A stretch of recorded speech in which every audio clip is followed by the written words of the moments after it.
Binawian ng buhay ang 8 buwan na sanggol na lalaki matapos na tumilapon sa sinasakyang tricycle at nasa 7 naman ang sugatan matapos na tumama ang nagslide na motorsiklo sa Barangay Sulangan, Dumangas, Iloilo pasado alas 6 ng umaga, Hulyo 14. Ang driver ng tricycle ay si Alias Rodel, 53 taong gulang, at ang driver naman ng Honda Click ay isang minor de edad na lalaki. Nagkasalubong ang dalawang sasakyan nang nangyari ang aksidente kung saan nagpreno ang minor de edad ngunit dahil sa mabilis na pagmaneho, natumba ito at nagslide ang motor sa linya ng tricycle. Natumba ang depasahirong sasakyan kung saan nakawala sa pagkakahawak ng kanyang tiyuwi ng sanggol dahil sa impact, dahilan na nakatamo ito ng sugat sa ulo na kanyang ikinamatay.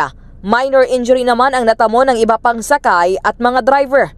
Itinurn over naman sa MSWDO Dumangas ang minor de edad matapos ang aksidente. Napag-alamang walang suot na helmet ang minor de edad at hiniram lamang nito ang motorsiklo sa kanyang kamag-anak. At para sa Network News mula sa Iloilo, ito si K5, Kim Montaño Caluyo para sa Kampiyon na Balita, Serbisyo Publiko at Kasiyahan sa Pilipinas.